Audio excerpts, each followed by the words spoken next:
going to call this meeting to order at 1 o'clock. Hello, calling meeting to order at 1 o'clock. All right, the meeting is called to order. Yeah. And could we please have a roll call, Deborah? Yes. Or chime in, roll call, whoever wants to roll call. So do we have Byram, Yes. Castile, Yes. Fitzgerald, Yes. Hildred, Here. Selden, Walker, Here. Ife, Here. Joyce, Here. Oh, hi. Hi, everybody. Hi, Aoife. Hi. It's great to see you. Here. Okay. Did everyone have a chance to look at the minutes of our November 4th, 2025 meeting? Yes. Yes. Do we have any changes, any corrections? No. No. So we'll accept them as approved and distributed. Okay? minutes were approved. All right. And then move to number 4. Ladies, just checking in. Is there anyone here, either present or online, to participate in the member forum? So there's no in-person member forum speakers and there's no one on Zoom. So that concludes the member forum. Okay, so I have a very brief chair's report. I just wanted to welcome everybody to our second meeting of the task force.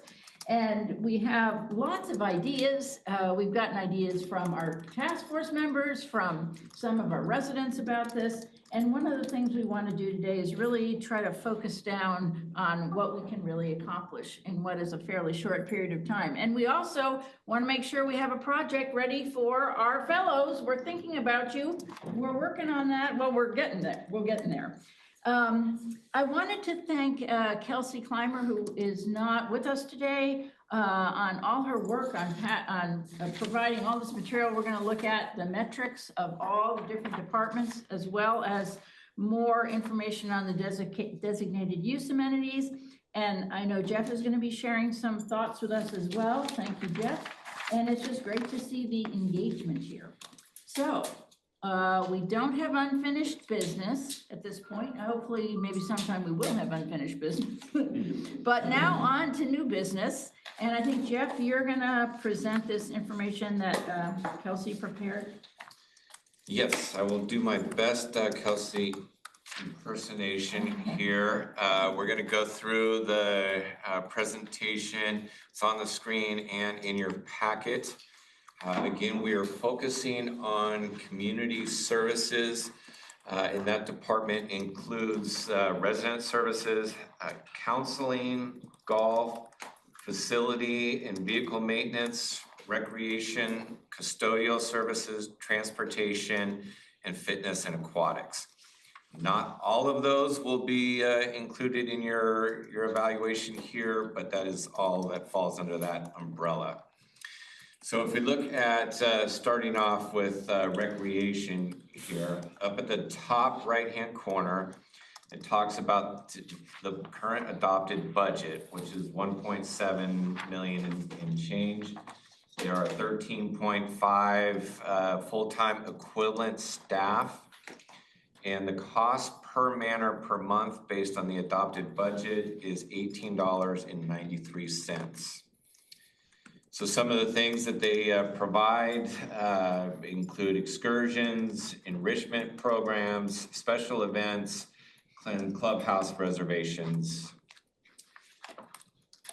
Some metrics that we currently collect that is reported on here. So there's free events that are included in the budget. We conduct 834 different free events throughout the year. These are your spotlight events and movies and other things like that. There are ticketed events, which are your concerts, your comedy shows, your other events like that. So far, we've sold 9,171 tickets. Recreation classes take place on a weekly basis, as highlighted in one of the pictures there. They cover a variety of topics, from painting to arts and crafts. There's been 58 classes.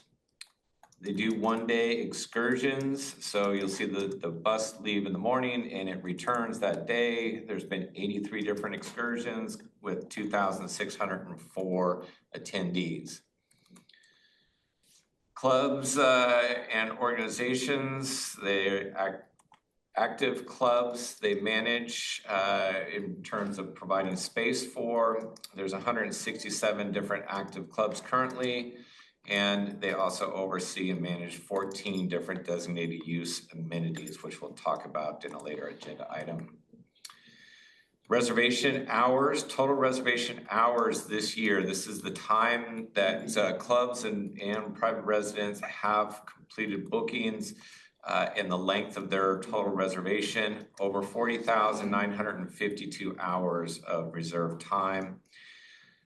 Just a quick question on that, Jeff, excuse me, didn't mean to interrupt, but when a club has an annual booking, so that it's like 12 months, and we can ask Kelsey this, but are those hours included in here, or is this just the hours used up to October 31st to November, whatever? So I believe these are the hours that are on the books for the year. Okay, all right, thanks. And so just another follow-up there. It would be nice to know what the capacity is. So we would know the occupancy rate.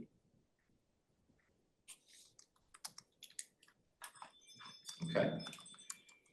So you see how it's broken down there by clubs and residents. And then in addition to that, RWC through mutual meetings, seminars, concerts, cleanings, and different things that we use, there's another 10,000 hours. There's been 15,414 total reservations. And then again, that's broken up by clubs, residents, private residents, and RWC. There's been 13,580 completed setups by the custodial staff. And then going on to the next slide in relation to recreation, what can we use some of the metrics for? Use participation and attendance data to evaluate community engagement and guide future offerings, adjust or expand events, classes, excursions based on demand, balance free and ticketed programs to support accessibility and cost recovery. For reservations, it's evaluate need for support resources based on reservation service requests, track reservation use, and hours by user groups to support equitable access. So some of the things within recreation, if you think about the metrics a little bit more, is what is the unmet demand is really what we're trying to assess. What is the unmet demand for room reservations, for a variety of things, and it's the unmet demand based on accepted parameters. For example, those parameters would include how many reservations, recurring reservations a club can have per week. So right now that's 4. So that's a constraint. It could be based on the hours that a club is permitted to have a reservation for. So a reservation could be 6 hours, could be 4 hours. What are those parameters? Parameters on club formation has to be 80% residents, 20% up to 20% non-resident. All of those policies and rules that govern the creation of a club. So within all of those constraints and the budget constraint of how many folks we have doing the work, what is the unmet need? What's the demand?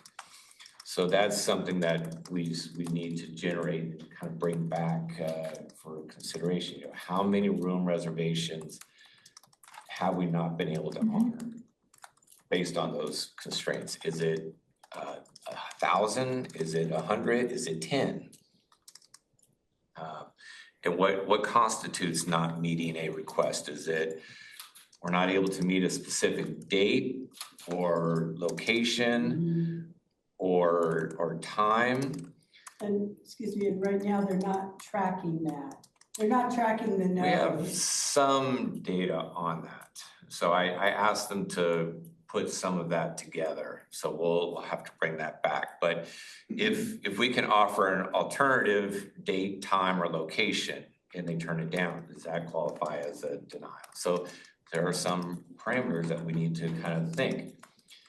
Then the next step is really based on that, based on the number of denials, what is the remedy? If we want to make sure we have, if our goal is to have 0 turndowns, what would it take to produce 0 turndowns? So we kind of need to set what the standard is, and then we budget to that standard. So what we're going to be bringing back to you, and we'll talk about it in the next agenda topic, is what is our current standard? We always talk about we provide a certain level of service based on our budget, but we never really say what that certain level of service is. It's not defined. We know what it is, but it's not really defined. So we need to kind of define that for you. Jeff? Any questions? Yes. Yeah, I would maybe also add, to what extent is the room fee that we charge, the 25 or whatever it ends up being, is that an impediment or a barrier to groups as well? So I think that's part of the established parameters. So the 4 per week are recurring, the fee for setup, whatever the adopted parameters are that we operate within is kind of all of the factors that we need to evaluate.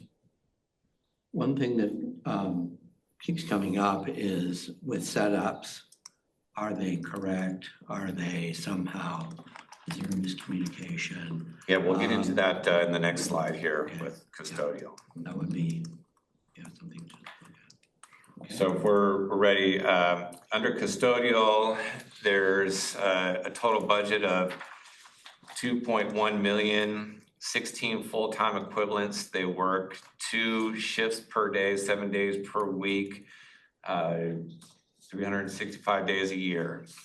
The cost per manor is $26.70. So these guys provide pretty much all of the cleaning, setup, takedown of not only the clubhouses, but the parks, the office space, and so forth.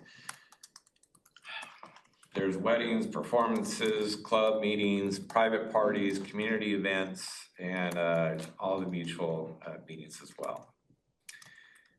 So event setups per week, there's typically an average of 66 different setups per week. They turn rooms over about 5 per day. They set up 4,000 plus chairs. I'm sorry, 5 per day, what is that? Like The a room rooms turn over, so a setup, Or redo the takedown, setup. setup. Yeah, So 2 different groups are using the room Same on the room. same day. 5. Right, so a total of 5 turnovers per day, so setup, takedown, setup. That doesn't mean within one. So many hours. Oh, within all I across know. one. On average, they set up a little over 4,700 chairs, tables, 536 tables, go up, down. Restrooms serviced, we have 62 restrooms, 159 toilets or urinals, 110 sinks, and it goes on. We have 34 showers. All of that needs to be cleaned. We do have a cleaning service for some of the, for the locker rooms. Then we have the office and common area and the outdoor space that you can see there as well. So kind of what Adrian was talking about, based on the number of staff that we have and the parameters of the number of reservations, what is the standard? What is the capacity for that many staff to actually complete setup, takedown without having errors and missed setups or incorrect setups? So it's how many setups are we having errors with or missed? How many setups are we not able to get to just based on capacity? Is that the limiting factor in reservations? We may have vacancies in rooms, but if we don't have the staff to set up the room or tear it down or clean it, then that's a limitation. So it works very much in concert with the recreation department room reservations in terms of what the capacity is. So within that set parameter and level of service that we're budgeted for, what is it that we can provide? What is the demand outside of what it is we're providing currently? What we want to know. Jeff, do we track the hours or dollars for custodial maintenance and office and common areas versus reservations and outdoor areas? Because that's two different things, right?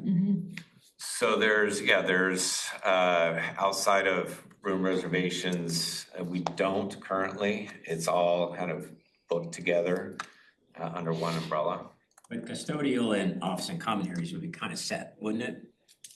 We could probably extract based on how many hours we put into setup and takedown and cleaning of rooms after reservations and try and extract that out.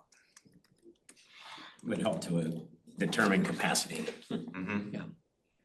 But they don't count like, I mean, the boardroom, do they have to do anything to the Yeah, sure they boardroom? do. It needs to be clean, trash needs to be dumped, coffee needs to Every be day they come filled. in here and do something. Mhm. And then they also do the AV starting of all this equipment before every one of our meetings.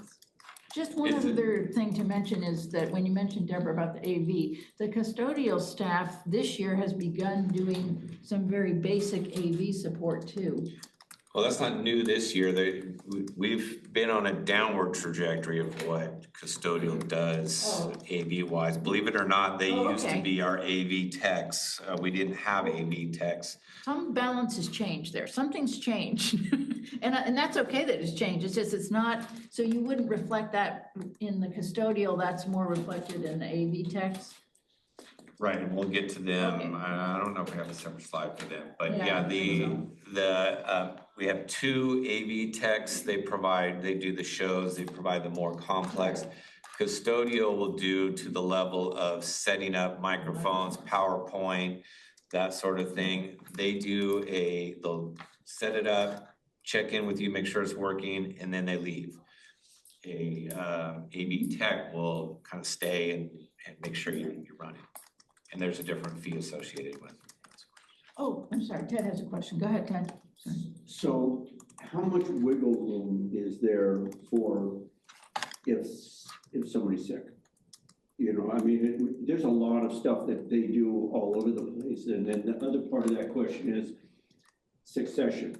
I know that there's going to be a change in that group who is somebody who knows every corner of every building. Are we set up for succession? Because that could really, and this could be an ongoing question, I mean, for. So succession planning is certainly something we try and do. And yes, our two long-term foremen are both retiring very soon, our evening and day shift. So that's going to be a significant transition. What was the first part of your question? I'm sorry. Somebody was calling sick.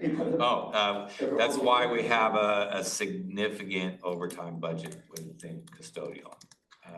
It's probably one of our higher overtime. So the guys will frequently work extra hours to fill in. But we need to account for all of that in our capacity kind of planning. So could we do more reservations? Yes, but at what cost? Or would it perhaps be cheaper to actually hire another person? They're not working quite as much, but then when somebody's sick, you're not having to generate overtime. I mean, I have no idea what the numbers are, but that And would be we do that analysis every year as we lead into, Okay. so like last year, we recommended and the board approved hiring an additional custodial position. So we trying to Yeah. Yeah. balance that. Yeah, okay. Okay, we're ready to move on. So the next one up is transportation. Total budget's 1.2 and change. We have 9 full-time equivalents. That's actually dropping, I believe, to 8 next year. The cost per manor is $14.28. So we provide service for people to attend appointments in and out of Rossmore, socialize with friends, family, and Rossmore clubs, visit downtown, BART for shopping, work, medical. We provide paratransit service. So all of our buses are wheelchair accessible. Dial bus service and service hours per day is currently 10 hours and 40 minutes. Miles. Minutes? Yes. We'll get back to you on that. Ridership, unique riders served is 1,210. So out of our 10,000 residents, we have a little over 1,200 using the service.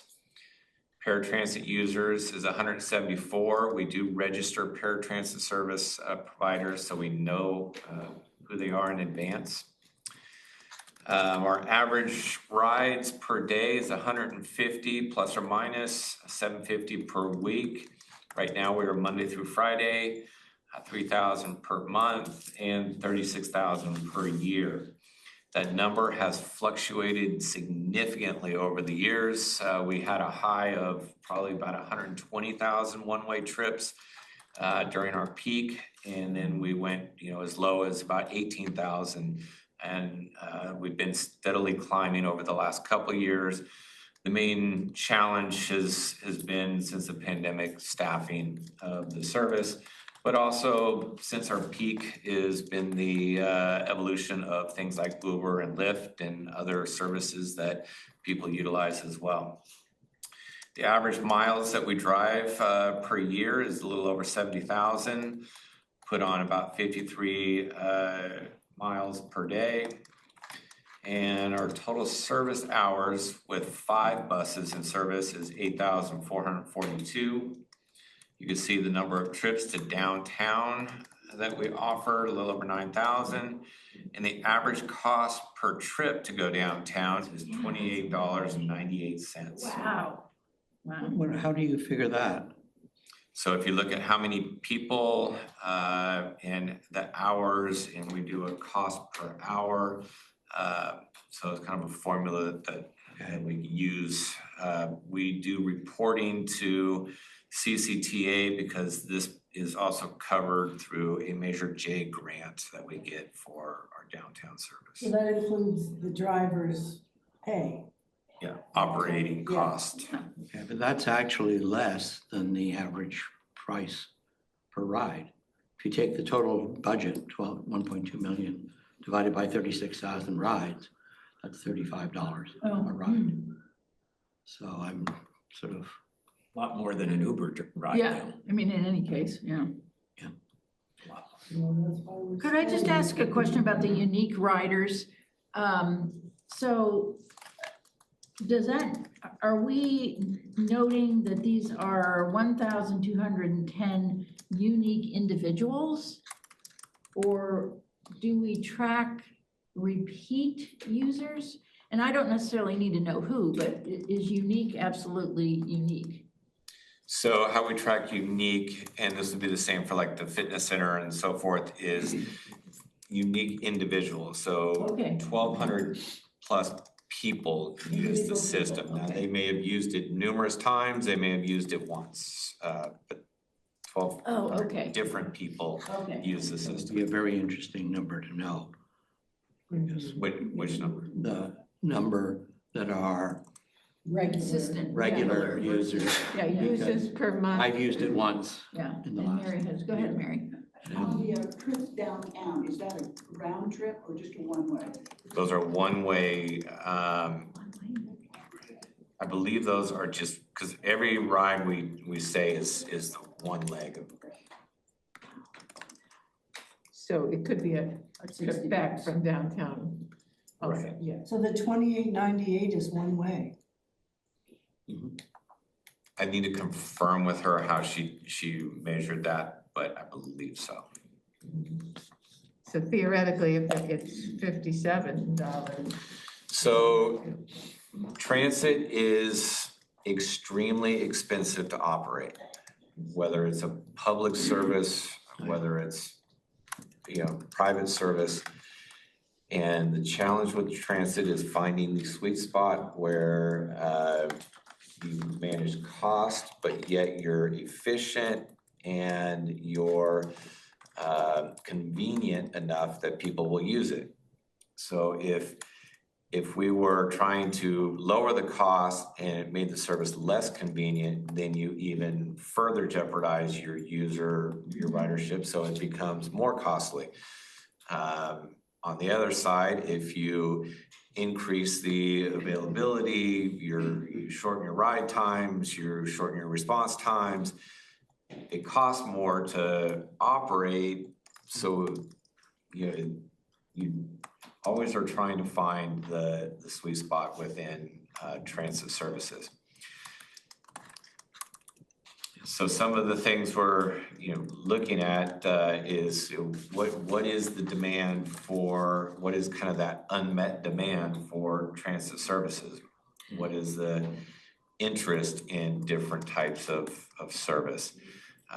What are different methods of delivering the service? So we'll be looking a significant amount into this overall operation. But as you look at that cost per ride, is that acceptable? Jeff, when you say we'll be looking into it, is there a specific project or are you gonna focus on that in the future? Not this committee, but we'll be bringing to planning over the early part of 26 some alternative options for transit service.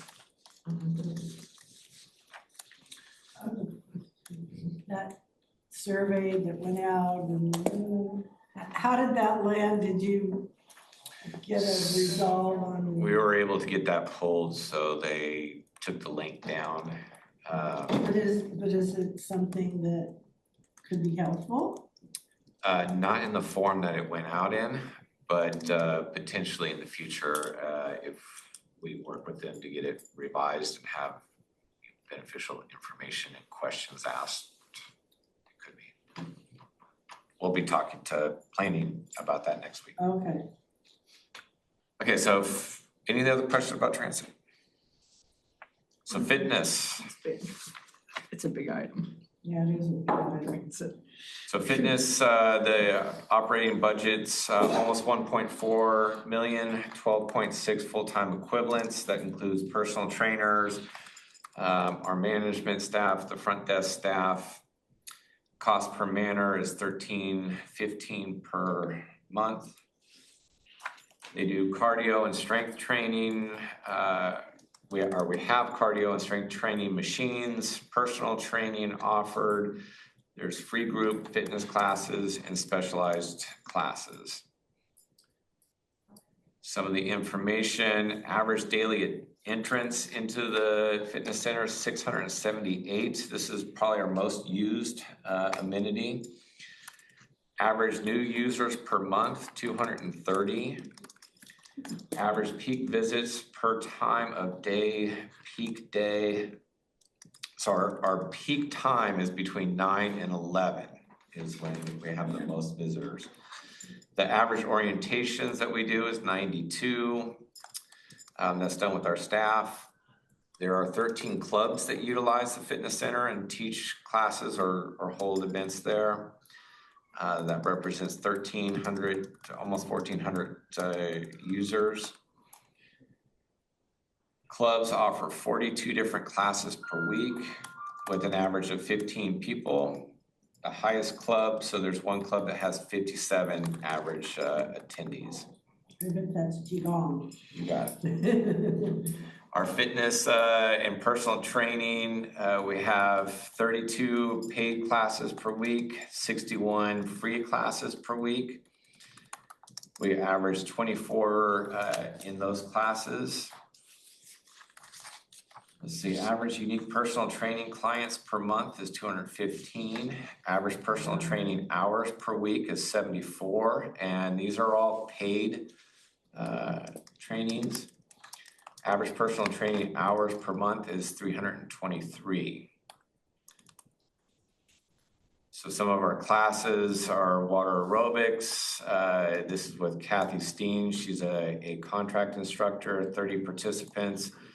Bob Huff's class, 47. So water aerobics is always extremely popular. So Jeff, in terms of the club use of the fitness center, I mean, it's certainly not one of these uses like we have in the studios, but do you need to be, and I think we've addressed this in the past, but do you need to be a member of the club to participate in the club activity or the class or whatever they're providing? It is really up to the club because they are responsible. They are responsible for any instructor. They are responsible for attendance. They are responsible for everything. We just check people in. So it's kind of per individual club to manage those uses. And does this relate to the $10 fee for classes that I know I've heard about? So a resident can bring a guest up to 10 times, and after that, it's a fee of $10. But in terms of a fee for a class, I'm not Okay. sure what that $10 Okay, that is. has to do with guests. I have a question about that guest thing. Mhm. Is it like, if you want to bring a friend to the pool, they just track it when you come in, you say, this is my guest, and you can bring them 10 times, and then they have to start paying $10 every time they come. Correct. Okay, thank you.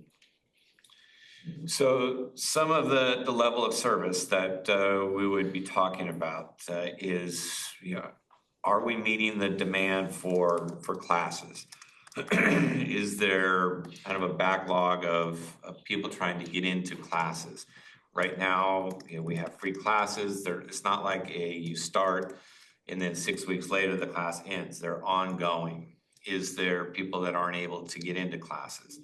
Is there a wait list of longer than 2 weeks to sign up for a personal training appointment?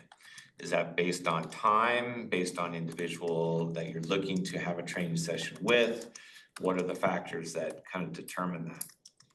Is there a backlog of people trying to get onto equipment where you can't actually utilize the equipment?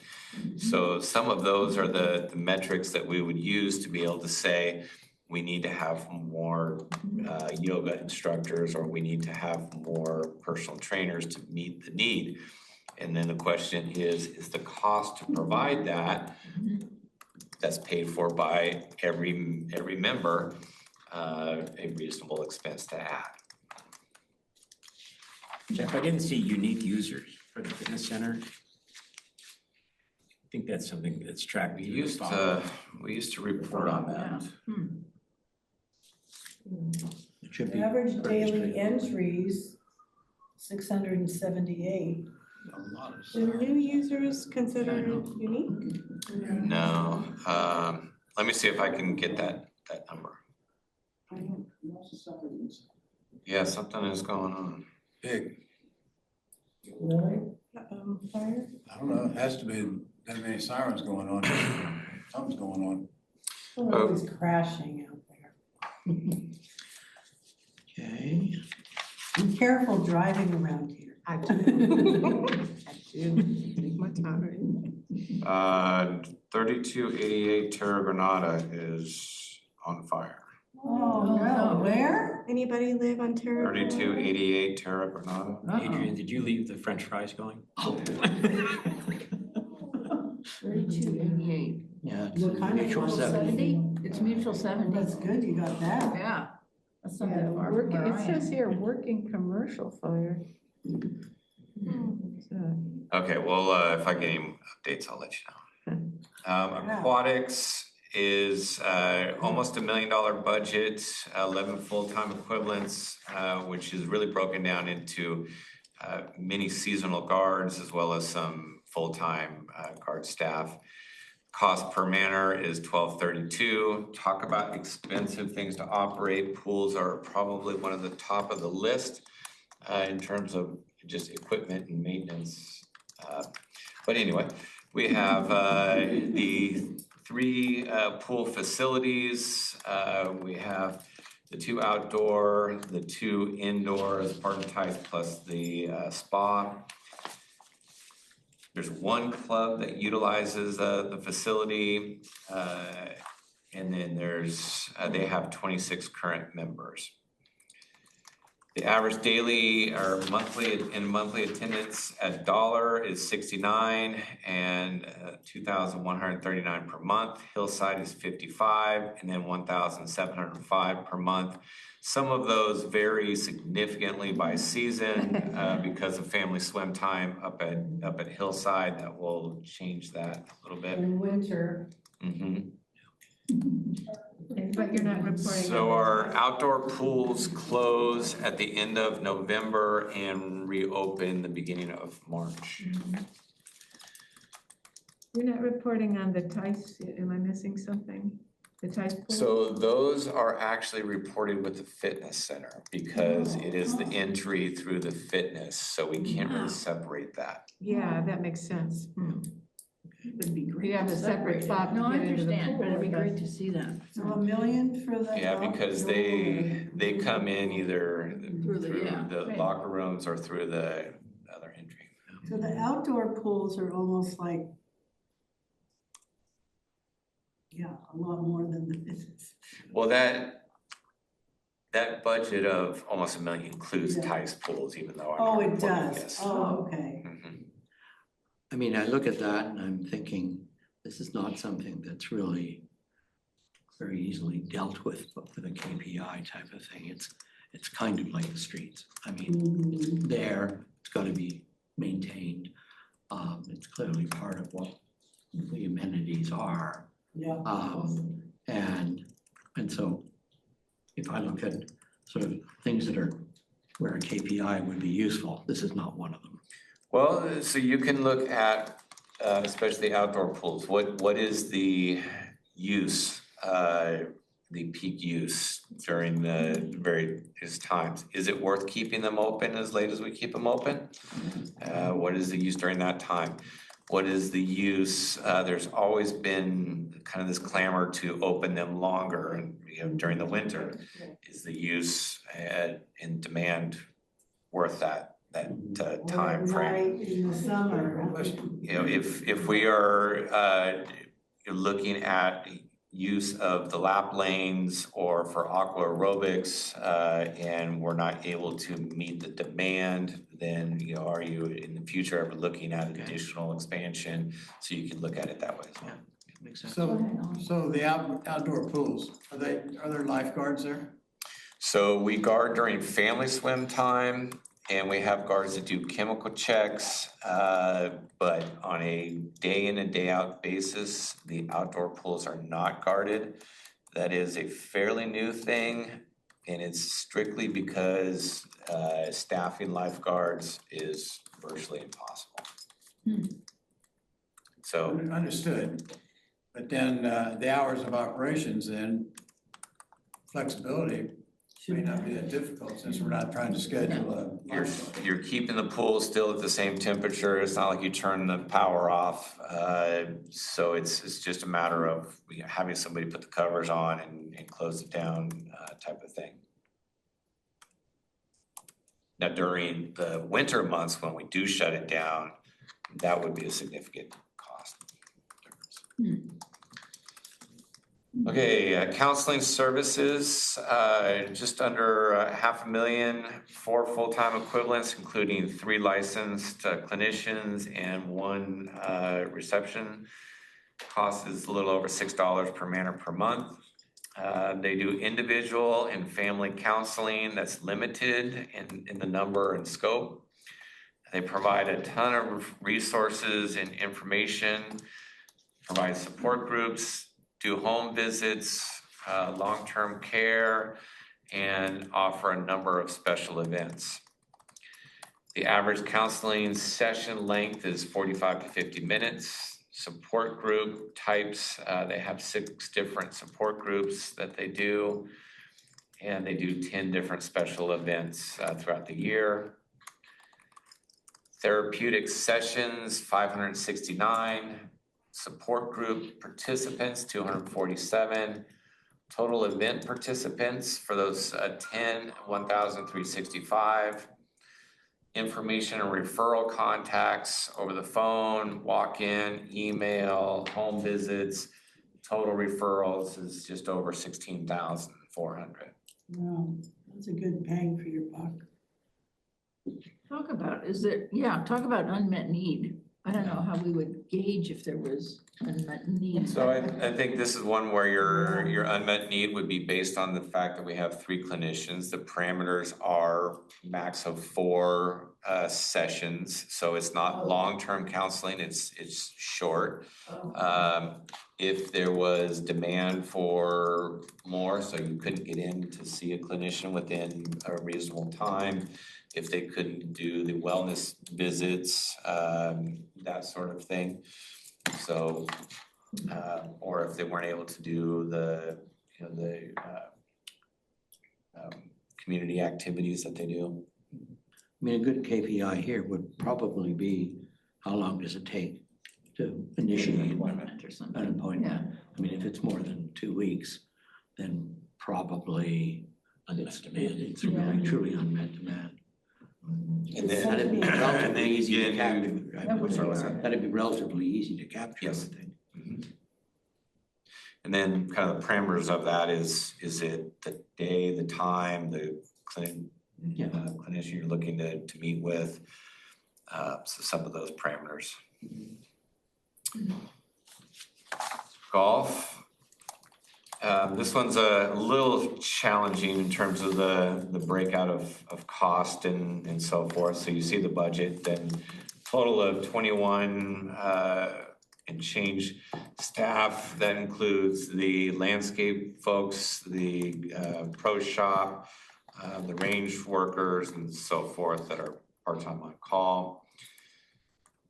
By the way, Jeff, when the budget is identified here, along with a number of other revenue generating areas, are these net of that revenue? I believe that's what, yes, because it's 1644 per manor. So the cost actually to operate, let's see, the total budget, I don't know if her total budget is less the revenue. I don't think it is. I think it's including the revenue. Yeah. I think So the operating cost for golf is about 55% greens fees and 45% from the 1644 per manor per month. We try and keep it at least 50-50, if not more. So even if you golf or don't golf, you're still paying Something. the cost. Yeah. Of the benefit of having a community with 27 holes of golf. So the golf operation also covers the lawn bowling, which is $246 per manor per month. There's one dedicated maintenance staff person, landscape staff person, although they do some work on the golf course as well. And the golf staff also does some project work up on the lawn bowling. It's just not a exact science there. So we have 27 holes of golf, 2 courses, driving range, pro shop, and they teach lessons. So this last year, 70,000 plus rounds. This number again has significantly fluctuated. Prior to the pandemic, golf was on a bit of a decline. Since the pandemic, golf has really had a resurgence, and 70,000 plus is a significant number. They do outside tournaments. There was 19 this last year. Those are revenue generating. And then within the community with the 4 different golf clubs, they offer 495 tournaments with those groups. They have a resident golf guest pass program that's also a significant revenue generator. where there's a 18-hole pass or a 9-hole pass, and 15,000 of those, and 13,000 of the 9-hole. And it goes through the number of rounds played for the sponsored guest program. Let's see. And then they total, there's a women's 9-hole and a women's 18, men's club and a Happy Hackers Club. Total membership 763. That usually fluctuates between 700 and 900.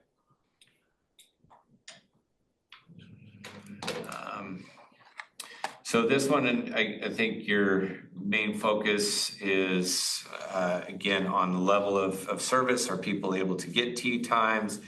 That would dictate really, do you want to open the course more to more of the resident guest play or keep it closed in? The number of tournaments that you allow, is the golf cart rentals sufficient? Are people able to get carts if they need? Are the professionals available for the lessons? What is the demand for that? What is the wait time to get those lessons? Revenue and operating costs for the pro shop. And then we're going to get into the lawn bowling greens here in a little bit. I would be so curious to know if the younger people who are moving in are playing golf. They probably don't keep track of the age, right? I'd just be so curious to know younger. Yeah, I don't know if we can extract that from the system at all. You might be able to get something maybe out of the membership, but I don't remember putting an age in there. Yeah, we have to relate it to age that we have within member records. That'd be too complicated, but I'm just curious. I'm not going to go too in depth with facility and vehicle maintenance. You can see the data on the top. We're not really focusing in on that area as well, but those are two divisions. Could I just go back quickly to the golf, because I know Jeff, you know about that, and also Alan's here. So in terms, is there any kind of sense that the residents would prefer more opportunities to play in contrast to the tournaments or sponsored things that we have, which I know brings in revenue? I mean, it's kind of the concept of the unmet need. Are you having the level of service? But I'm just, is there a balance between that? My personal experience with it is that if I wanted to play golf, I could find a time to get on almost any time, especially in the afternoons. There's a lot of tee times available. Okay. Early mornings, not so much. Yeah, okay. So the outside tournaments are typically on a Monday. Oh, yeah. And we're closed on Monday to golf otherwise. All right. The majority of the other tournaments are for the different clubs that Okay. work within that. So if one hole is being used or one course is being used, the other one's available. Okay, thanks. Any questions on facility maintenance that you wanted me to focus on? Or vehicle maintenance? Okay, that is. So one question on the facilities maintenance. I know you list swimming pools and tennis courts, et cetera. Are those, I mean, some of that maintenance is done as part of custodial, isn't it? Or as part of other things? I'm just wondering. So custodial does very limited maintenance. They do cleaning, setup, takedown. We have a maintenance team that does everything from HVAC work to plumbing issues, electrical, blah, blah, blah. So on like the tennis courts, they would do the net repair and that kind of thing, where custodial, actually landscape, would do the court cleaning. Okay, so if somebody were to detect a problem in a bathroom with a plumbing kind of problem, the custodial person would refer it to Custodial crew would be involved in cleaning up the mess, and the maintenance crew would be involved in flushing out the system. I have a question on the equipment here, the fleet and operations, tractors and mowers and special equipment 90. Is that primarily the golf course? That does. So the two maintenance folks that we have take care of the rolling stock, the landscape equipment, and the mowing and specialty equipment on the golf course as well. It's an amazing number of units that we have that two people maintain. Yeah. Plus they do the buses for the transportation too.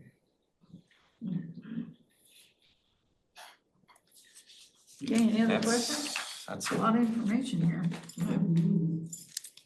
If I could just say, I think this is outstanding in terms of a baseline of information, Right. a little overwhelming. And where we go from here. Well, I think what the value of a lot of this information is how do we report on it? But literally, when we talk about that base level of service, what it is we can provide, what it is we budget for. As the demand kind of increases in different areas, and we can measure that and then be able to bring it to the board and say, or finance committee and say, here's the cost to add additional custodial position because of the demand. The balance is always, is that cost to raise the level of service or meet a higher demand that everybody is paying for what it is you want to provide. And we talked a lot about that in regards to room reservations over the last year. Can we meet a higher level? Yes, but everybody's paying for that. So you always gotta, that's the difficult balance within Rossmore, is that shared cost model works really well, but you always gotta keep it in mind when you're thinking about level of service. If I'm a gym rat and I'm down at the fitness center every day, I wanna see some fitness people around on the floor more. I wanna see a higher level in the locker room. I may wanna see more yoga classes. But only a third of the community uses the fitness center. So do we want to offer that level of service? So that's kind of the balance that's always going on here.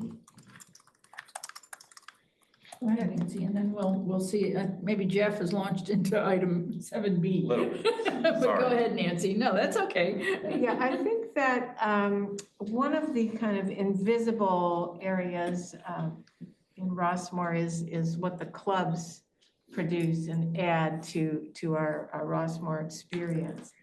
And so so if you think of in terms of proper matching of revenue and expenses, we've got the expenses that are associated with supporting the clubs here, but we don't know exactly what the clubs are doing. That's over there in resident land. And as I looked at this, it seems to me that, when we're out there, we're marketing Rossmore and we're providing services to our residents. We've got the golf course, we've got the fitness, we've got the clubs, but what do the clubs do? And it's kind of hidden, it's hidden off the books. And so there are certain costs that the clubs incur. You've got membership fees, that Rossmore residents are paying. It would be interesting to know. Some clubs charge $10 and some charge $100. When the fees increased for using the rooms, clubs had to increase their fees. So we did it to offset the coupon, but the cost transferred to another area. And also just in terms of the sheer benefit, understanding the benefit, if we say like, we have 3 pools and we have golf courses and stuff, and we have 200 clubs, and it's so overwhelming that it doesn't mean anything. But if we were able to say, this many people participate in the clubs, there's like some clubs are kind of more impactful than others. For example, Rossmore Chamber Music Society, big, beautiful things, Ashmolean Club, etc. So would it be valid to try to capture more about the benefit that the clubs give us at Rossmore and somehow find a way to measure that? Because it's really key, but it's invisible to all of this that's happening because the clubs are kind of self-managing. So when I approached this, I sort of, basically Kelsey answered all my questions. I did my own little spreadsheet, except for this area. I think would be an area that would merit looking at as well, because it's part of what we offer at Rossmore. What is it? You know, clubs are offering performance opportunities. What is that? 100 performance musicians, artists. Acting classes. Acting classes. How many plays per year are offered? And, you know, as we go out to market Rossmore, that's part of what we could be able to talk about as well. But we can only get that information from the clubs. You know, I think that, I think club activities are important, and as you said, as you're saying, Nancy, in a way, they're invisible because, well, we're looking at the services we provide in terms of rooms and custodian and all that. And I'm trying to wrap my head around the way we could measure that. I think it could be challenging. I think we've gotten a lot of information here, particularly about the room reservations and what those unmet needs are, because that area does impact the activities and functioning of the clubs. But don't you annually have to submit something to room reservations that say how many members your club has? Yeah. So But we not- do, so we do have a count Oh, yeah, we do. of the number of people that are involved in one or more clubs.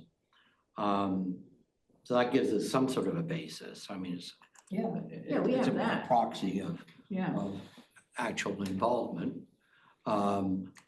But that would be a start to say, okay, we've got 10,000, you know, we've got 20,000 club members. The last meeting, we have all that information Yeah. about the membership of the clubs, yeah. Yeah, Well, so maybe we I can think leverage We can that. look at that, yeah, go ahead. Janet. When Vermont Services starts, I would think we could get information from that about, because everything will be online, right? What the events are. So that we know, like you were saying, concert, whatever they are, when they're reserving a room, they'll have the event. And so we should be able to get that one Vermont Services. Yeah, we could, I mean, and that might be a recommendation we would make in the future, I think, for Yeah. the purposes of what we're doing right now till April.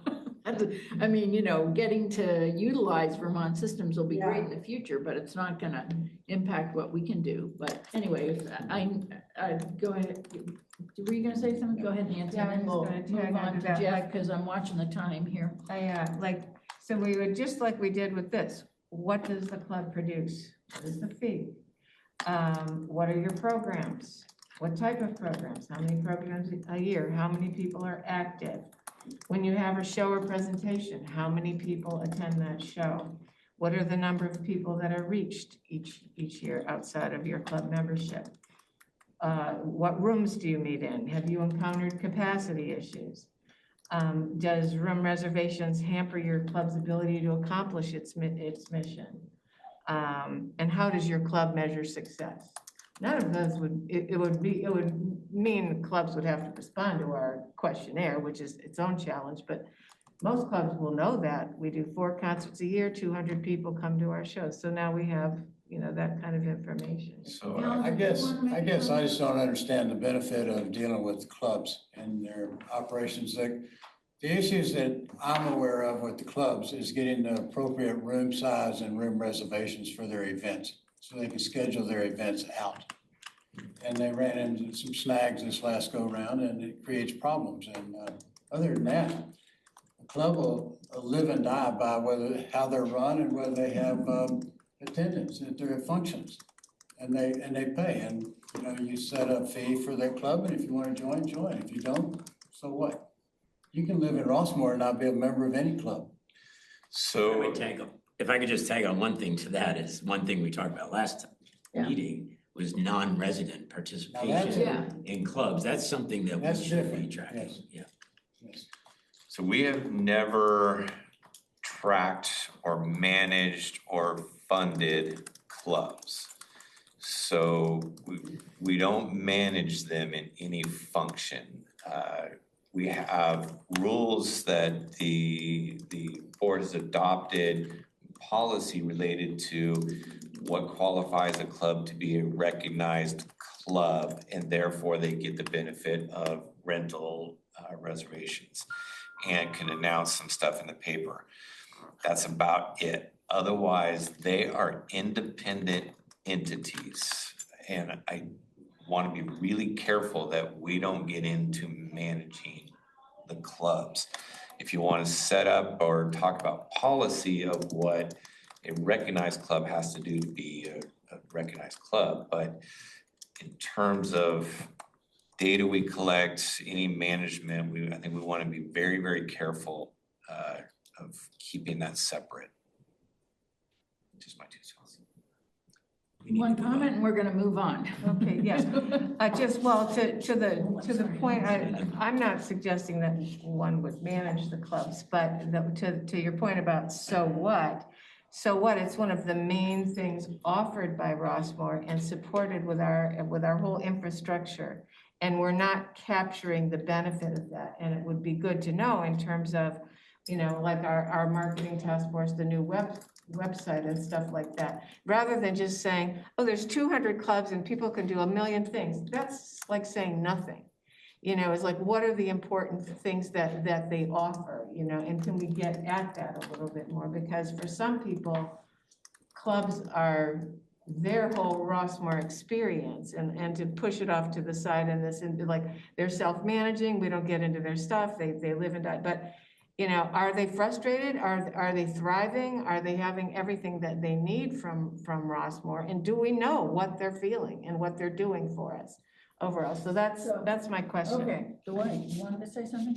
I just need to leave in 20 No, minutes. I know you do. We want So to hear- I'd like to we move want on if we Remember, can. we extended to 3, but we know you have to leave, so we want to make sure we hear all the other information. I would just say, in response really to Nancy's concerns, I think we know that the reservation system and different facets of it have an impact on the clubs. And in terms of what I think we can do in our charge here is try to identify what services we are providing to the clubs, basically facility services. And we know they do a lot more, but I personally feel like focusing on, are the facility services we provide serving their needs, not serving their needs, something along those lines, and at least begin the discussion so we're recognizing that clubs are valuable and they may be having some challenges. I mean, I feel like that's the place to start. Maybe there's more we can do. Yeah. But let's get something on the table where we can actually. Okay, thank you, Adrian, and I know. The website will eventually allow clubs for free to create websites, social media, more interaction, more visibility is coming for the clubs. Website. Okay, looking at the time, Jeff, I know you wanted to talk a little bit, and then I'm sure that Dwight wants to just briefly touch on the designated use amenities. I love that. Yeah, I'll be really brief with B, because I think this is one that we will come back to you with. It should be a future discussion item. But as I mentioned earlier, when we do the budget, we kind of do it as a baseline, and we roll forward every year with kind of the standard level of service. So the question is really, what is that standard level of service? So defining that a little bit better. So how many turnovers and room reservations can we actually accomplish based on our standard level of service for custodial? What is their capacity to clean all of the common areas, the office space, the restrooms, and complete setups, turnovers, and so forth? What is the standard level of service for fitness? How many classes are we really budgeted to provide? How many personal training appointments based on the staffing level that we have, in room capacity that we have? So for each of the different departments, what I'd like to do is go back to the managers and really talk about and put down for you more detail about based on the adopted budget, what is that standard level of service? Because part of your discussion is, do you want to decrease that, increase that, keep it the same based on the usage or whatever metrics that you come up with, because those are all funded by, again, shared cost model. So that is an area that I think we should come back with some more detail in your January meeting. I agree. And thank you for that, Jeff. I think it would help us and we appreciate it. Let's talk about, we want to make sure we talk about the designated use amenities, but I'd like before we leave today to try to get a consensus of areas of interest of the task force. Because I want to make sure that Jeff, not that he's going to work this out with all of his staff, but if we say we're really interested in X, I just want you, Jeff, to have a sense of maybe 2 or 3 areas where we want to try to focus on, at least for the immediate future. So we'll do that before we leave, but designated use amenities, let's review that. We did have some of this information last time we met when we reviewed this, but also Kelsey added, I think, membership information and anything else we might want to highlight or talk about. Jeff? So we have numerous, what we're calling designated use areas. These are areas that are more or less organized, maintained by a designated club or group. And those clubs then manage the use of the facility, class schedules, membership. They provide supplies through their fees. They make sure use is in compliance with safety and a number of different benefits that they provide. They then coordinate the collecting of fees and do everything that a club does in terms of operation. So we have all of the studios down here at Gateway. The art studio being the largest group. They have just under 250 club members. They charge $10 per membership per year, but they also charge them for individual classes and things that they offer. They have open studio session times. They do a number of classes, and they do a lot of just workshops and so forth. Residents, they are open to residents to become members of the studio, and you do have to be a member to use the studio. Ceramics has 190 members. They charge, again, $15 fee per year. That covers some studio supplies, but they also, again, teach classes and have a variety of things. They do an orientation, which is required to use the studio, again, for safety purposes and just for general knowledge of how the studio works. That's $40 per session. The resources that we provide, this is the same for both studios. We provide daily floor cleaning. We do some monthly services. We do some maintenance and repairs as needed. Just general cleanup, trash, and so forth. Lapidary Studio has 121. They do a membership fee of $15. Again, they have specialty classes and other things that they charge additional fees for.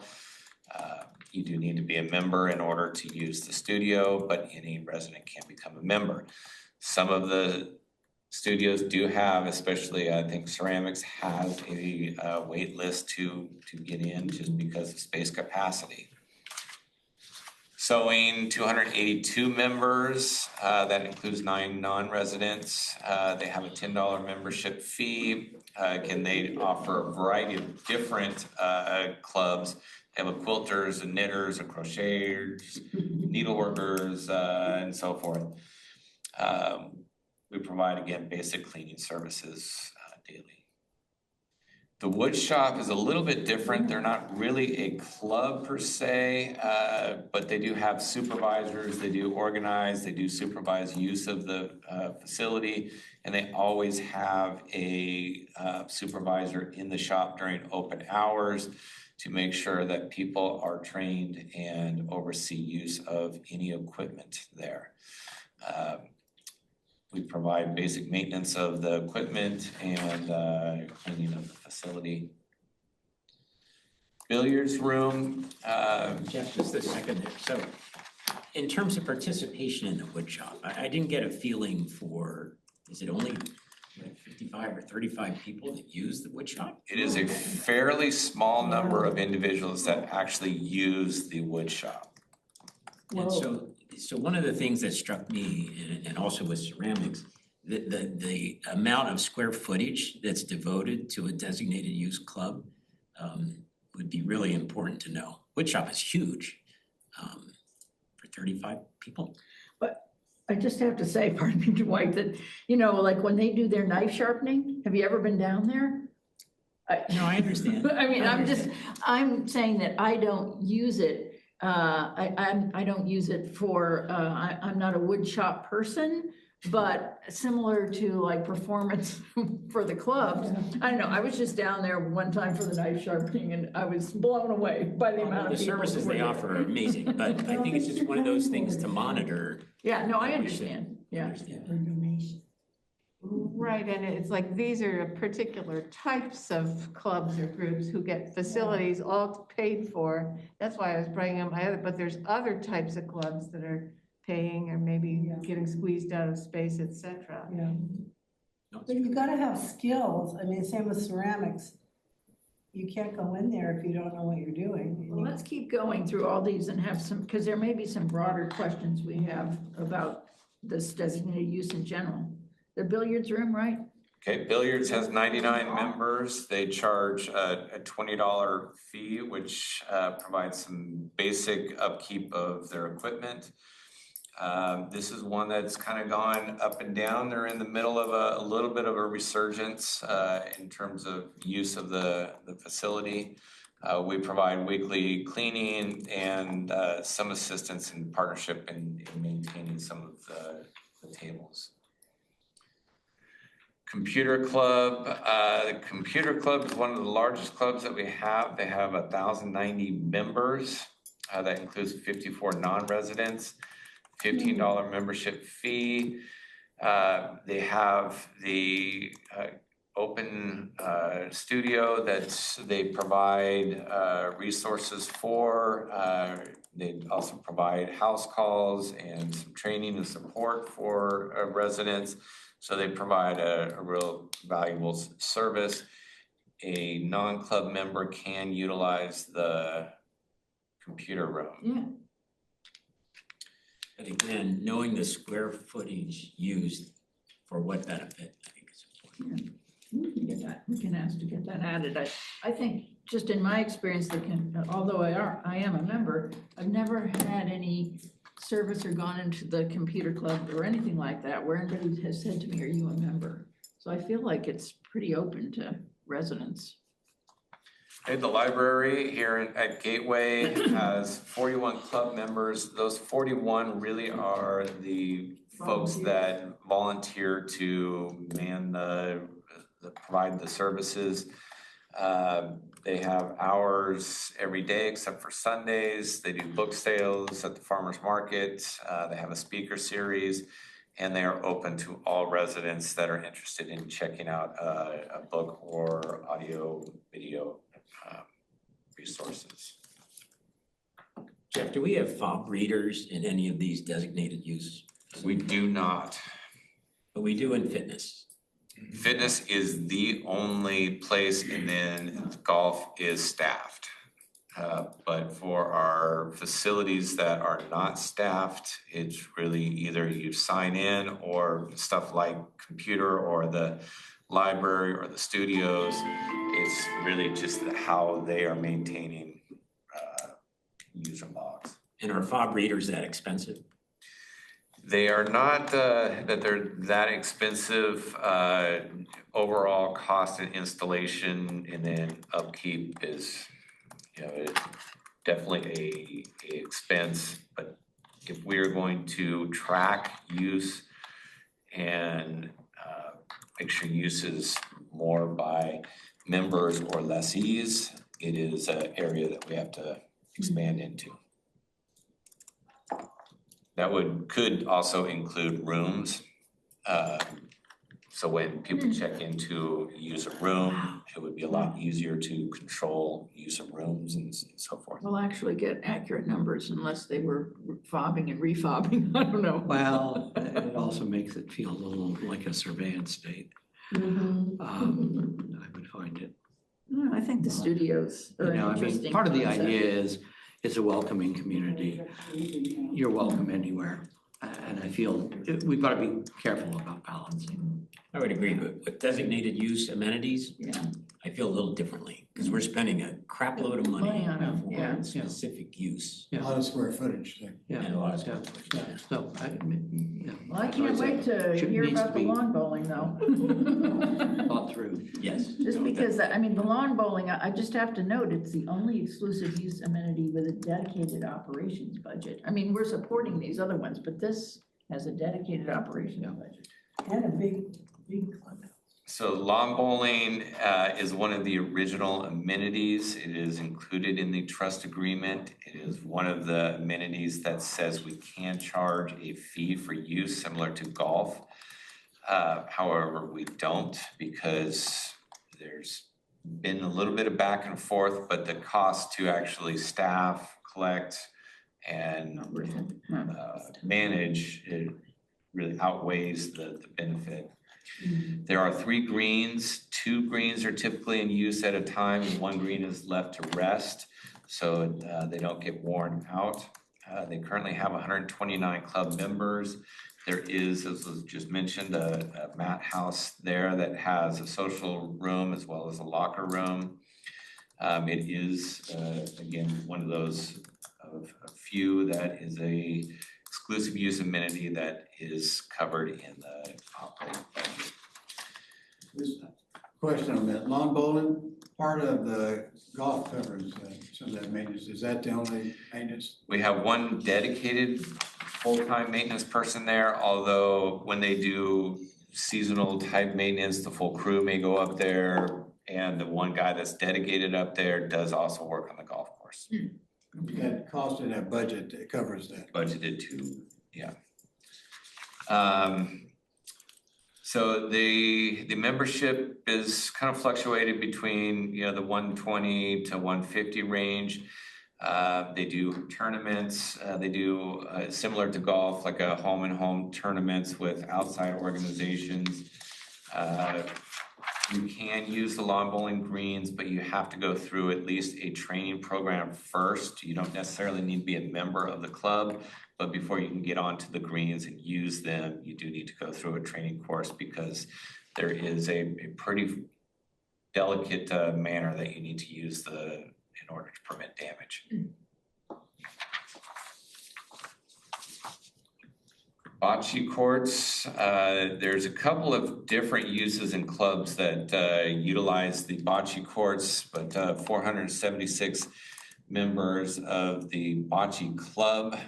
They coordinate matches, oversee general use, maintain a calendar for use. And then there's other clubs, including the Boomers, that utilize and run leagues as well. We do kind of annual maintenance and then cleaning. The courts were recently renovated with the artificial surface for year-round play. This is one where use has been definitely growing with the new surfaces, because it could take place almost year-round now.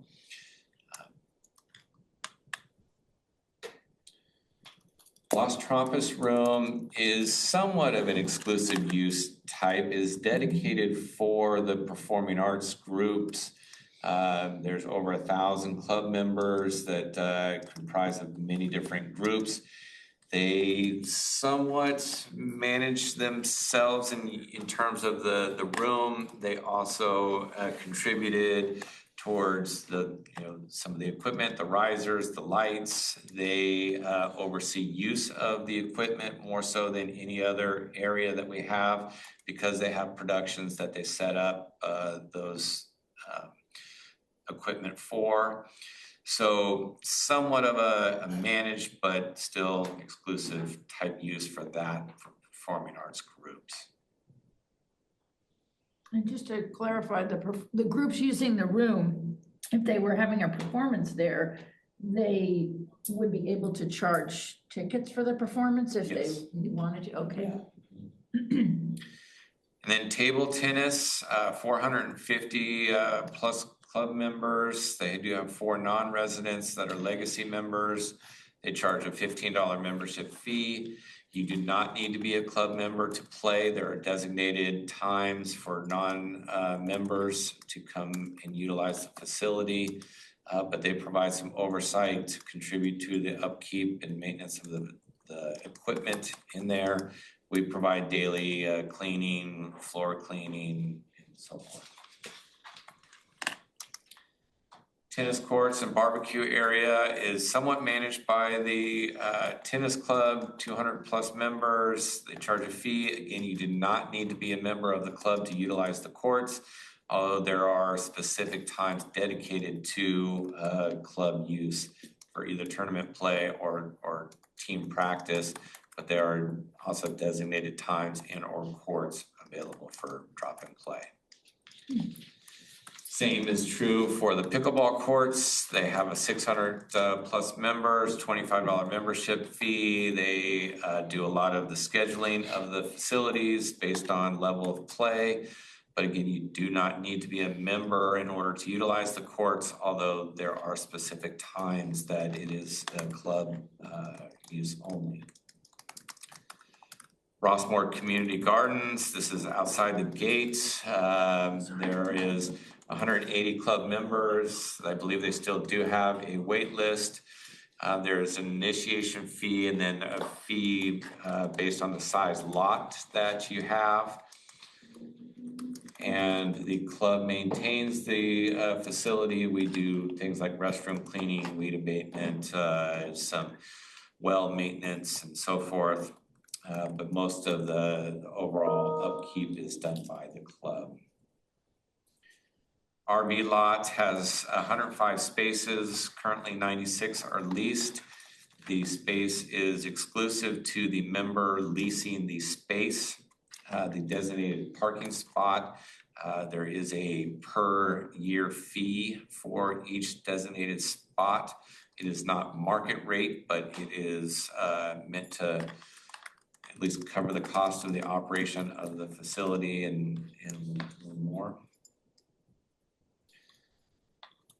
So really the overall benefit of the designated use is that we're able to maintain a much broader list of amenities, from gardening to table tennis to all of those that would otherwise be required to be staffed on some level if we didn't have these clubs that provided the service.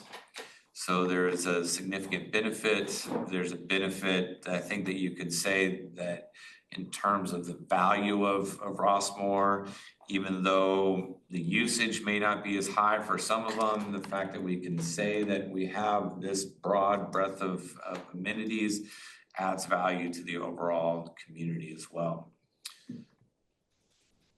That's it.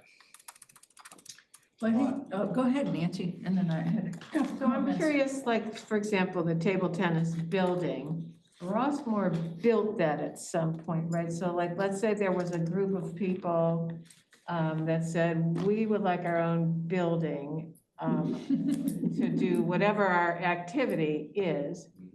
And then Rossmore builds it and then they just take over running it. So is that how it worked originally, or like? So tennis table tennis began in the Junior Dollar Clubhouse. They had a room in that clubhouse. That clubhouse was condemned and torn down. They were part of the Creekside Master Plan for a while. They then moved out of that and were in a modular until a permanent home was found. So it was a well-established club. But usually what happens, pickleball is another good example. You have a interest group that starts to grow. They either outgrow their facilities, or they have a need for a facility. They start lobbying the board. They used to show up in t-shirts. That hasn't happened in a long time, but they start to really lobby and demonstrate their need. And it's usually a fairly long process. A significant evaluation goes in, cost analysis, space, where, how, when. And then ultimately, if something is built, it is not like table tennis is managed by the table tennis club per se, but there's adopted rules and there's designated times when any member of the community can go utilize the facility. So and any member can become a member of the table tennis. So it really is not just for them. Like pickleball will not just be for the pickleball club. There'll be times when anybody can go in there and utilize it and anybody can become a member of that club. So say like you had 500 ukulele players that, it was like, or whatever, maybe there were 600 ukuleles. They said, we sure could use a building and we want practice rooms off on the side and all this. Could they take over the table tennis room or the billiard? I mean, is there a way of assessing, the best use of facilities? So that's a little bit how Los Trompas came to be, is the performing arts groups got together, they formed the Performing Arts Guild, and they coordinated all of the different groups and said, we really need a designated room, and we'd like to provide and do some improvements to that room. So that's how Los Trompas became more dedicated towards performing arts. If in your example, say the ukulele club really started pressing and said, we need a room because we have specialty use of sound equipment and storage and performances and all of that couldn't be accommodated in other space, they could start to demonstrate the value, and then it would be up to the board and planning committee to say, yes, we think that's something that we want to meet and provide. So I have a comment about the designated use amenities. On the one hand, I think the service that these clubs are providing in terms of managing these studios is a big benefit to Rossmore, and also we're providing the basic maintenance and custodial. But I guess I have this concern about the use being limited to club members. In some cases they are, in some cases they aren't. And I know the club dues for most people wouldn't be that expensive, but has that ever come up as an issue? I don't mean to be, and we got this reporter here, I'm afraid, oh boy, what are they gonna say in the paper about me?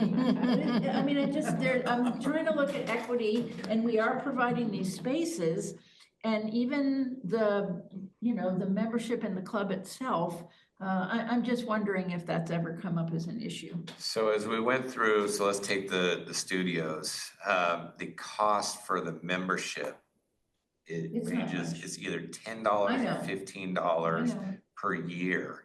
And then of course, there's material fees if you're into that, and there's potential class fees if you're into that. But just for the club, so if we were to take over management of it, it would be significantly more in terms of a cost. So I don't think it is cost prohibitive at that minimal cost to be a member, and the benefit that they provide in terms of savings is pretty significant. I think, go ahead, Adrian. I do, echoing a little bit of what Dwight was saying, we don't have space. We're very limited on space.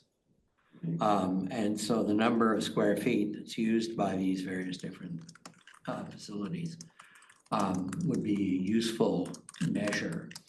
And if we were saying, okay, it's 10 club members per 100 square feet or whatever it might be, that might be an interesting number to look at and to say, oh, okay, this is reasonable.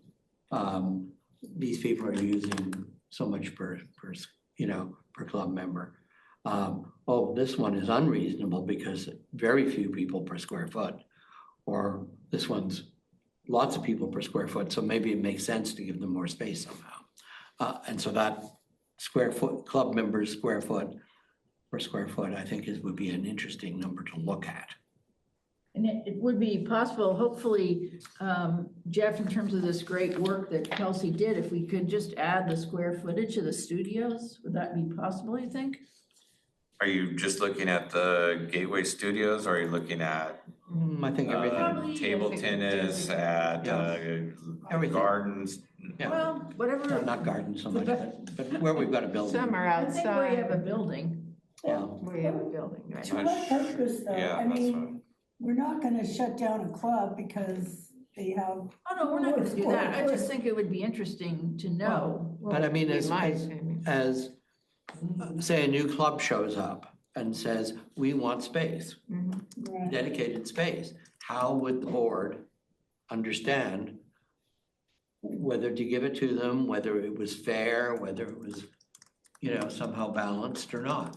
If we don't have that kind of a number, then we're just, I don't But think there's very few new types of uses that require a dedicated space. Like your example of ukulele, they can go in any of our club rooms, right?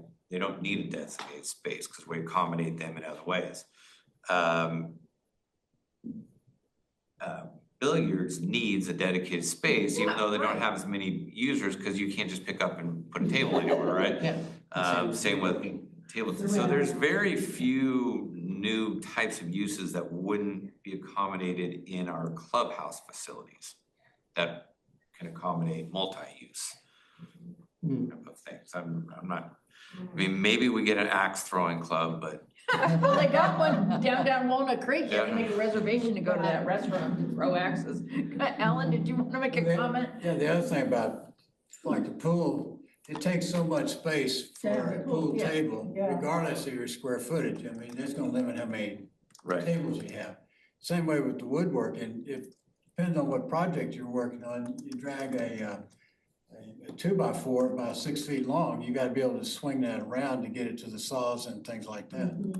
So, there's a I don't big think- variable in Yeah, there that. and I don't think we were suggesting that we would use that information to really, to the detriment of any of these groups or rooms or anything like that. Just really kind of as some kind of a barometer, so we You can do compare. you do wanna have a reason behind collecting the data. Because if you're collecting it and reporting on it and not doing anything with it, that begs the question too of, well, why aren't you? But I mean, there are, well, for example, and I'm not picking on them, but the lawn bowling is a fairly expensive proposition, relatively few people using it. That space could be used for other things. Bocce is expanding, et cetera. How do we make that decision? That's all I'm trying to get at, is having some numbers that don't necessarily tell you this is the thing you've got to do, but they inform you and they help you balance. And that's a very reasonable one, because like that is a project we're gonna be looking at next year, Yeah. right? We're going to evaluate the cost and benefit of artificial turf. So does that mean we only need 2 instead of 3? Can we then meet a growing need of bocce instead with the other space? All of that begs the question of what is the use? What's the cost per user? Yeah. That sort of information. So I think when you go to do those types of projects, or you see a use on the decline, do you want to at some point start to shrink the amenity or the resource? I mean, Because there's we another have done demand that in for the it. past. We used to have Absolutely. stables. We don't have stables, we don't have the fishing pond, we don't have a shuffleboard, no peacocks. So, I mean, things do change. Yeah. Well, let's talk about where we want to focus, because Yeah. we're not, we're gonna, hopefully we might be done a little bit before 3, but that might help Jeff and the staff also. So I know Dwight had to excuse himself for personal business, but he recommends that we try to focus some of our KPI analysis on recreation, custodial, and transportation. And I'd like to open it up for what we're all thinking about. I also think that those are 3 areas that would be good for useful for us to focus on, and areas that are also have gotten some attention by the community recently, and I think would be it would be appropriate for us to consider those Recreation, areas. transportation, and what was it? Custodial. Custodial. Okay. I agree. What do you think, I Alan? You agree had a with thought? those also, that they were some of the same ones that I was thinking about earlier.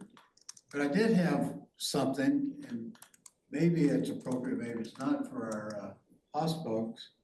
Maybe research alternate bus options at lower cost that serves the public's needs, smaller, less costly vehicles. And we've got these big, I live off Tice Creek heading towards a fitness center, and I see the buses going down there all the time. Oh, Rarely do I see many people on those big buses. If there's a way that maybe you could reduce cost by shrinking the vehicles, although I understand it has to be ADA compliant, but smaller vehicles are ADA compliant. But maybe there's another alternative. and I know, Jeff, that you've been looking at that and shared some of your ideas about smaller vehicles as well. What are you planning on working on that, or would that be something appropriate for the fellows to work on, do you think? That certainly could be something that we can work with the fellows on. We are evaluating the use of a smaller vehicle, the service area, the hours, the days, the dispatch system, all of those various factors that go into the core service. We were evaluating, also working with CCTA on on resources. I should note that all of our current vehicles, all of those buses, those are all funded by federal grants. So that's kind of why we went with those equipment as well. But all of those things are under evaluation. In terms of the board fellows, I think we should ask the board fellows where Oh, they, of course, because yeah. that, We didn't mean to assume. yeah, just because they've been listening, have they had any ideas in Right. in the meantime about where they might best serve? It's hard for me to imagine with the 2 people that are up there that we're asking them to do an analysis about transportation services. It doesn't seem to be a viable project for them. They would be starting at ground zero and not even know where to go with it. So I would be against that as a specific project. But I think we might get their response. So like, because I'm sure they've been thinking about what kind of things they could actually do. And we don't want to put you on the spot. I know that you're going to be talking with Dwight tomorrow. Also, just to update you on everything that's going on. You know, the other, and thank you, Alan, for that suggestion. I really do appreciate it. I'm also interested, and I think in a way it might address some of the things you're thinking about, Nancy, is how we can try to determine those KPIs dealing with customer satisfaction, which are a little trickier to deal with than some of the things we're talking about today. And I don't certainly want to, I just want to gather whether you would be interested in that, or you've heard us talking about all these different things. Do you have any thoughts? Either of you? And not to put you on the spot, but what are you thinking? Anything? I can talk. I think Effie and I actually have been chatting with just information that you guys from the last meeting, but also with this new information, which we appreciate all the metrics and the data because that's actually really helpful to see. You did touch upon something that we were kind of interested in and had thought about, which was like the customer satisfaction in regards to the residents that do live at Rossmore. So I think we have some thoughts on that. I think when we meet with Dwight tomorrow, we can kind of dissect more into detail as to what we can focus on in regards to a project, because that is something that she and I have talked about since the last meeting. Okay, good. Well, I will also check in with Dwight. He mentioned that Zoom to me, and I'm sorry I can't make it tomorrow, but hopefully we can start shaping something so we can have a more detailed discussion and a more focus at the January meeting. Yeah. Okay, so Janet, Nancy, what are you thinking? We're not now specifically saying unless anything has something specific in mind. Are we okay focusing on recreation, custodial services and transportation? Yeah. Nancy, you're not looking too happy on that.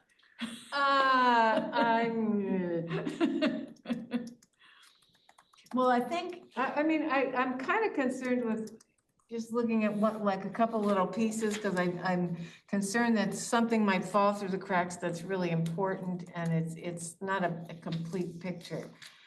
But that's my intuitive sense about it. It's not that I'm against focusing on this, but I don't want to leave all the other stuff on the table in terms of what I talked about last week, creating a culture, a database culture where we actually know what our metrics are. So I like the idea of just limiting it to this is like, then we haven't accomplished our overall goal. It's not that I'm against focusing, because you don't want to be all over the place. But that's my concern and what you're reading on my face. okay, well. Even though it's in. You know, I understand your concerns. For me, I think a focus is important for us as a group, given our limited timeline and resources, and also for Jeff and his staff, if they're going to do a deep dive in some of these areas about what service level standards they think they can provide with the budget, that would help us look at those standards and say, are we meeting them? How are we meeting them? Do we want to do better? Or do we want to do less? And what would the cost impact be of that eventually? So I think it's a good start. I think we're going to learn a lot. I think in the process of doing this, we're going to find these areas like, oh, didn't we think of that? Or what do we want to do in the future? I see this as a first step in creating the data culture that you're talking about. And, you know, when I look at this from not that we can't get a lot done before April, but it's just not much time. It's like four more meetings or something. So I want to make sure that we identify something we can achieve, and that's going to help us frame what we want to share in the future, because I think this is a first step in the process. And hopefully we're going to learn a lot, and also learn areas where we're like, oh, we may realize that there are like 2 or 3 areas that we say, okay, you need to keep this going, and we recommend you focus on 1, 2, 3, whatever it is. So, yeah, go ahead, Ellen. Yeah, I think this data that we went through today is very important because it has a lot of the details. And there's, you know, like, I'll just give an example on the golf. You know, Mark has all kinds of data that he gives us, but it's all revenue data. There's no expense data in there, and this is the first time I've actually seen that the budget is $3 million or whatever it is, and if that includes the revenues, then I can extract out from there to get the expense items. So, I mean, it's very helpful, and it's something that we can work with, and if you look at this real close and think about them, you might be able to spot some KPIs in this that are needed.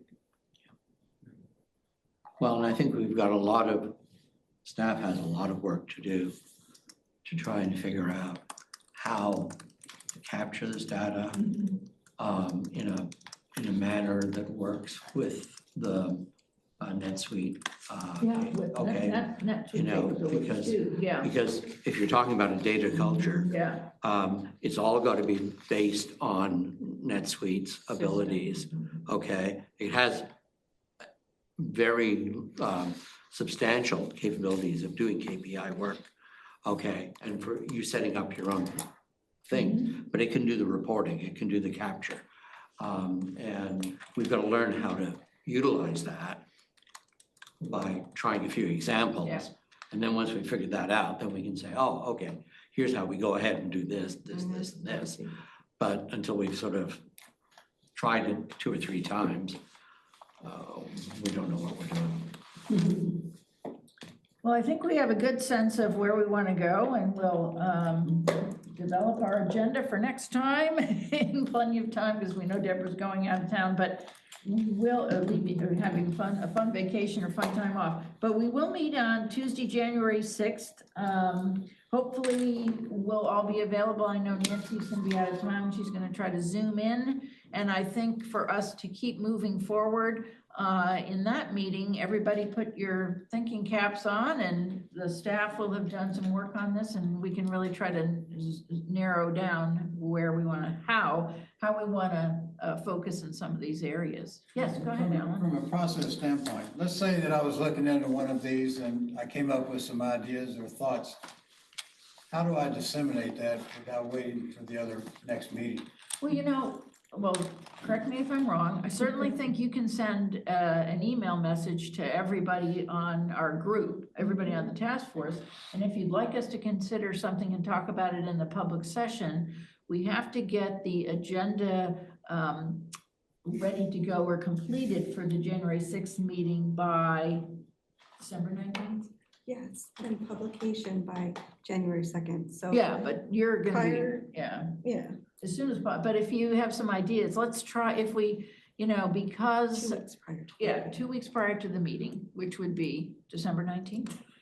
I don't have my phone out. Anyway, 2 weeks prior to the meeting. And also, I know Nancy would like to share or may want to share You know, something. I think it's not really needed anymore. I think that Kelsey's, Had a lot of, it kind of did what I proposed, thinking exactly about. Good. proposed doing. And my ideas about clubs, it doesn't seem to be well received, so I won't bring it up. well, I think we want to keep thinking about that. How can we address, we're not going to give up. I think the customer satisfaction folks could also weave in some of your interests in terms of how clubs are being served by our community. Yeah, if I have something else to say about that, I'll let you know. Yeah, and before we'll get it, the yeah. 19th. And then Ellen, if you have something, if you get your thinking cap on, send it to me and we'll get it on the agenda. And same with you, Adrian, and I will too. All right, thank you, Joyce, thanks for coming, and we'll be in touch. I'm gonna check in with you guys myself in the next week or so. Okay, all right, thank you. So, Thank I you. think we are adjourned. I'm sorry, Jeff, did you have any? Thanks. No, Sorry. thank you. Yeah, let me out of here, yeah. Okay, so we're adjourned at 2:47, 8, okay, sounds good.